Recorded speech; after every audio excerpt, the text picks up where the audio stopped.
Cette leçon est destinée aux élèves de la 4e année sciences de l'informatique pour la matière algorithmique et programmation, dans laquelle on va traiter le dernier chapitre de notre cours, à savoir les algorithmes d'approximation. Notre objectif est que l'élève sera capable à la fin de résoudre des problèmes faisant appel au traitement approximatif. Le plan du cours est le suivant. Commençons par une petite introduction, puis on va passer au calcul de valeurs approchées de quelques constantes, en traitant quelques exemples d'applications, et on termine par une évaluation. Supposons que vous êtes dans la situation suivante. Votre petit frère te demande de l'aider à trouver la valeur de x pour chacun des cas suivants en utilisant une calculatrice si c'est nécessaire. Vous allez calculer avec lui la racine de 9, le nombre pi, la racine de 3. Vous allez dégager ensemble les valeurs suivantes. Vu que la racine de 9, elle est égale à 3, le nombre pi, il est égal à 3,14 avec d'autres chiffres après la virgule. La racine de 3, elle est égale à 1,73 avec d'autres chiffres après la virgule. En examinant ces valeurs, il te demande par la suite la différence entre elles. Vous allez répondre. La première valeur, c'est une valeur exacte. Par contre, toutes les autres valeurs sont des valeurs approchées, approximatives. Donc, une valeur approchée est en fait une valeur approximative. Et c'est ce que nous allons voir dans notre cours. Comment calculer quelques valeurs approchées de quelques constantes. Définition, les algorithmes d'approximation sont utilisés généralement pour trouver des valeurs approchées de la solution de quelques problèmes dont on ne connaît pas la valeur exacte. Dans la première application, nous allons proposer une solution à partir de laquelle on va calculer une valeur approchée de pi, en imposant bien sûr une formule, soit la formule d'Euler. Votre formule vous indique que pi carré sur 6 est égal à 1 plus 1 sur 2 carré, plus 1 sur 3 carré, plus 1 sur 4 carré, et ainsi de suite. Vous êtes demandé d'écrire l'algorithme d'un module qui permet de calculer une valeur approchée de pi à epsilon près, en utilisant la formule, bien sûr, citée précédemment. Je m'explique. Le traitement s'arrête. Le traitement s'arrête lorsque la différence en valeur absolue de deux valeurs successives de pi devient inférieure ou égale à epsilon. C'est-à-dire qu'on va appliquer un traitement répétitif dans lequel je calcule une nouvelle valeur de pi, sachant que j'ai déjà sauvegardé l'ancienne valeur, et en comparant les deux valeurs jusqu'à ce qu'elles deviennent très très proches par rapport à epsilon. Expliquant. Reprenons notre formule. La partie droite représente la somme à calculer. Si p carré sur 6 est égal à s, en appliquant la règle de 3, pi sera égal à la racine de 6 fois s. Par conséquent, le pi actuel, elle est égale à la racine de 6 fois la somme actuelle, et le pi précédent,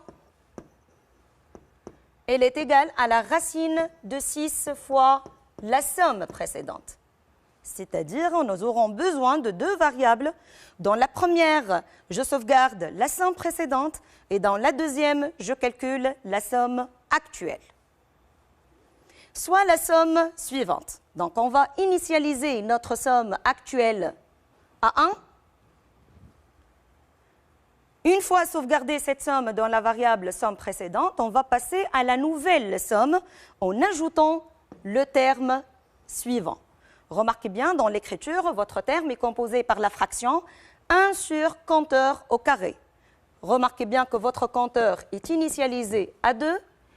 Il s'incrémente à chaque fois de 1.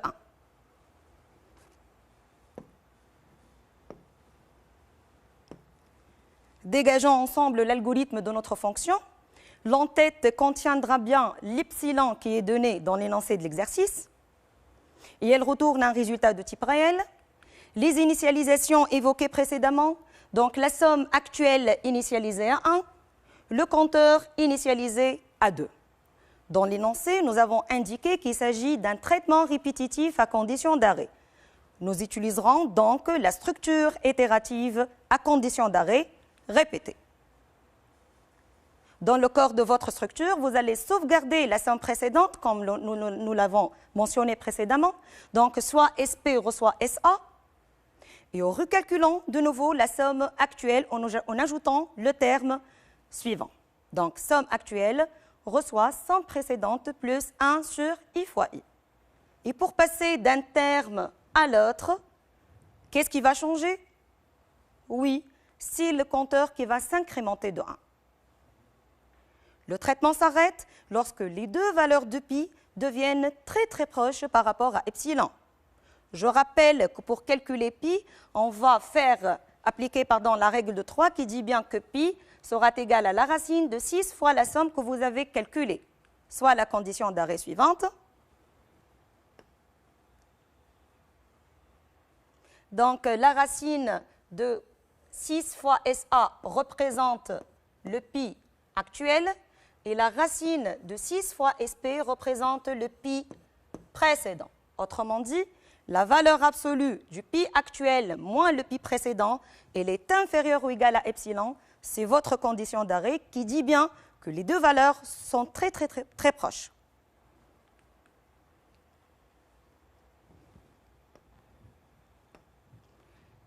Et la fonction retourne bien la dernière valeur calculée, à savoir racine de 6 fois SA.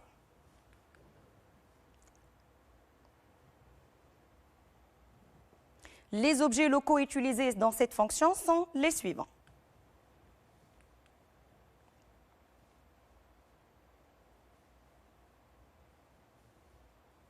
Passons maintenant à notre deuxième application, dans laquelle on va calculer une valeur approchée de pi, mais en utilisant une autre formule, la formule de Grigori-Leibniz. Que dit notre formule? Pi sur 4, elle est égale à 1 moins 1 tiers plus 1 cinquième moins 1 septième et ainsi de suite. On vous demande d'écrire l'algorithme d'un module qui permet de calculer une valeur approchée de pi à 10 moins 4 près en utilisant la formule citée. Cette fois-ci, votre epsilon est une constante est égale à 10 moins 4. On appliquera le même principe. Le traitement s'arrête lorsque deux valeurs successives de pi deviennent très proches, c'est-à-dire leur différence en valeur absolue devient inférieure ou égale à 10 moins 4.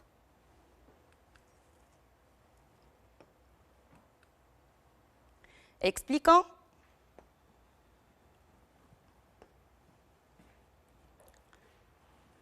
Si on propose que la partie qui se trouve à droite, c'est la somme que vous avez calculée, la valeur de pi sera égale à 4 fois cette somme. Bien sûr, c'est une règle mathématique. En procédant de la même façon, on aura besoin à chaque fois de calculer une somme actuelle et une somme précédente. Pour que le pi actuel soit égal à 4 fois la somme actuelle et le pi précédent sera égal à 4 fois la somme précédente. Dans la somme, nous allons initialiser la somme actuelle à 1 et pour passer d'une somme à une autre, vous avez un terme à ajouter. Le premier terme, il est égal à 1 tiers, soit donc un premier compteur initialisé à 3. Mais qu'est-ce que vous remarquez dans votre formule? Une fois, vous ajoutez un terme précédé par le signe moins, et une autre fois, vous ajoutez un terme précédé par le signe plus. Donc, vous avez ici un signe. Donc, soit une variable qui représente notre signe. Cette variable est initialisée à moins 1.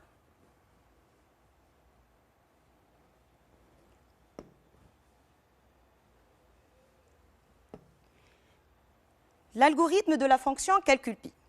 Puisque epsilon, c'est une constante qui est égale à 10 moins 4. Donc, l'entête de la fonction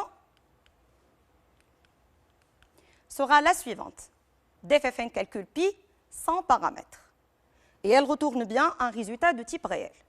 Les initialisations évoquées précédemment, donc nous avons initialisé la somme actuelle à 1 et nous avons initialisé notre compteur à 3.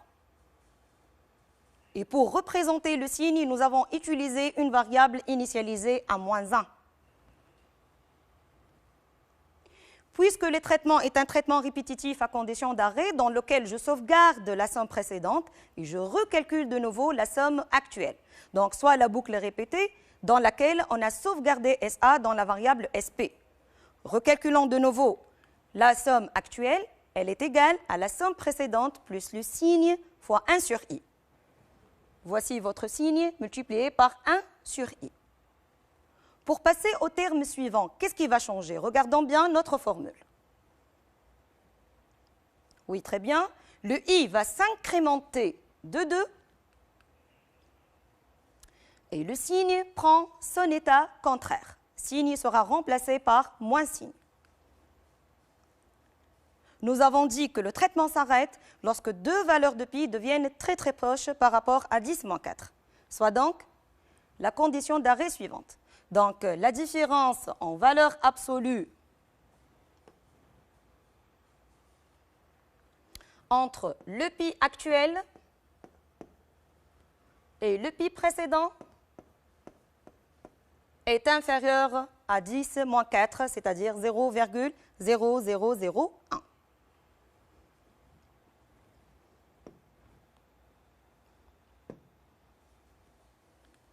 La fonction retourne bien la dernière valeur du pi calculée, à savoir 4 fois SA. Voici les objets utilisés dans cette fonction.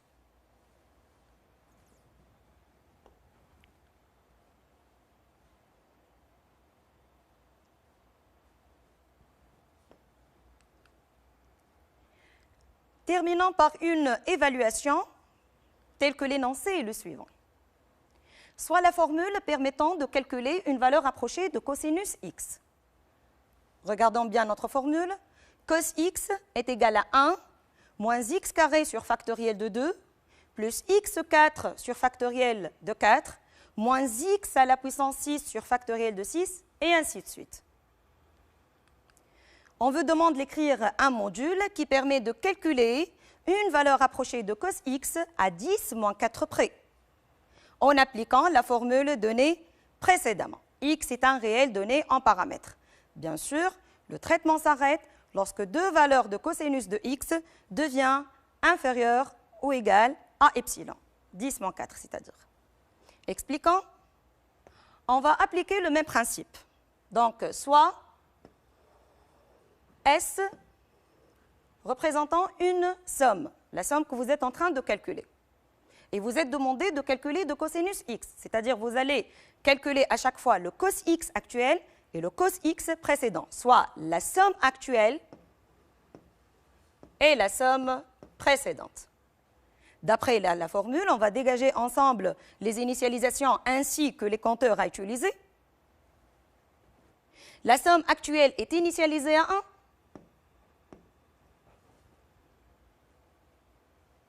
On ajoute par la suite à chaque somme un terme qui est un peu composé cette fois-ci. Donc, votre terme contient au niveau de numérateur une puissance et au niveau de dénominateur un factoriel. Donc, remarquez bien que vous avez utilisé ici un compteur qui sera initialisé à 2. Et votre compteur s'incrémente à chaque fois de 2. C'est un compteur pair. Pour calculer la puissance, on va faire appel à la fonction puissance. Et pour calculer la factorielle, on va faire appel à la fonction factorielle. Bien sûr, dans votre formule, vous avez le paramètre qui représente un signe.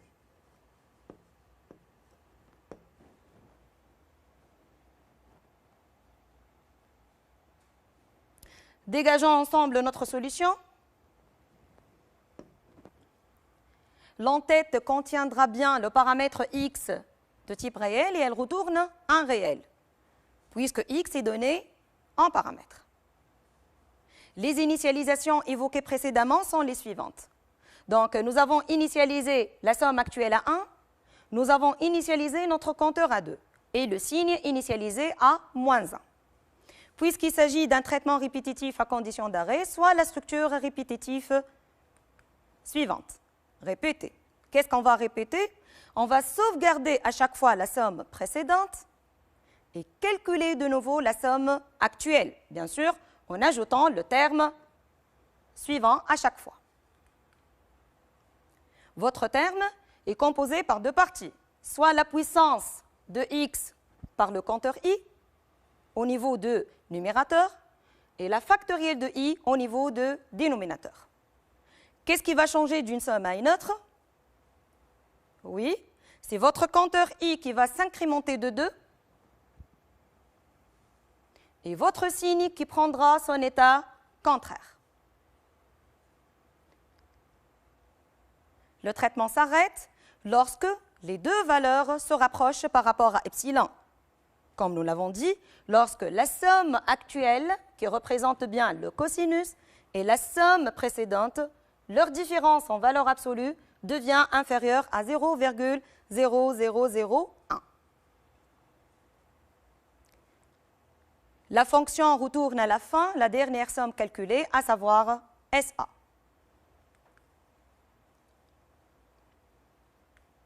Voici les objets locaux de cette fonction. Bien sûr, remarquez bien que nous avons déclaré les deux fonctions, puis et fact, que nous allons traiter maintenant.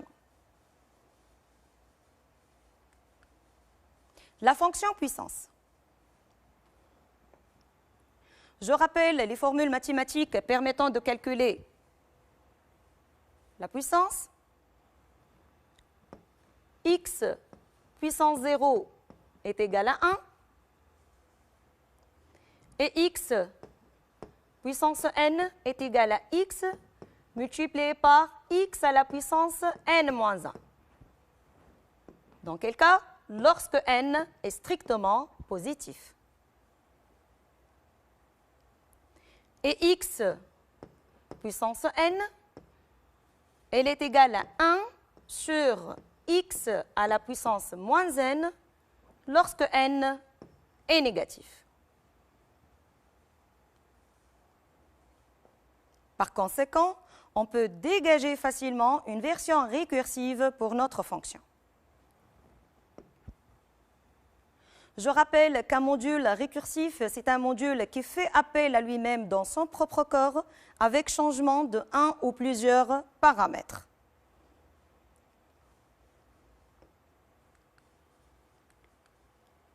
D'ffn puisse, elle prendra en paramètre le réel x suivi de l'entier n pour calculer x à la puissance n, par exemple. Et elle retourne un réel dans notre cas. La condition d'arrêt, bien le cas particulier. Lorsque n égale à 0, la fonction s'arrête par la valeur 1.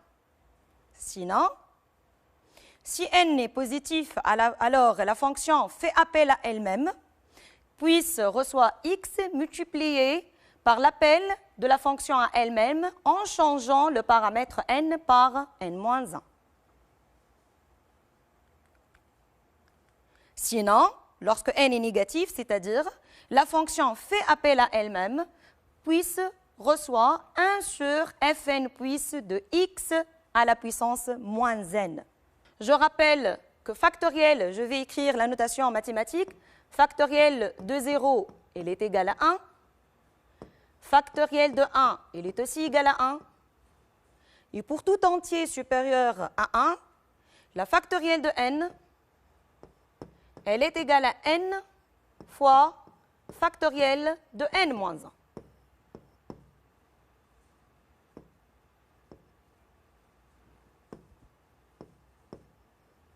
Voilà.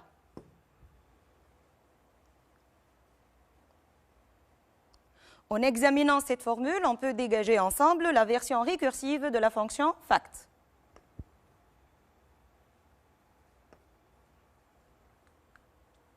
dffn fact prendra en paramètre un entier n et elle retourne un entier long vu que vous pouvez avoir des nombres importants.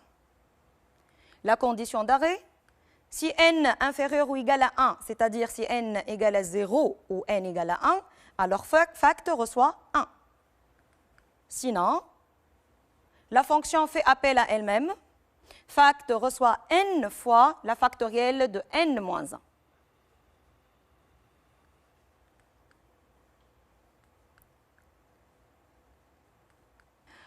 Notre leçon est achevée. Merci pour votre attention.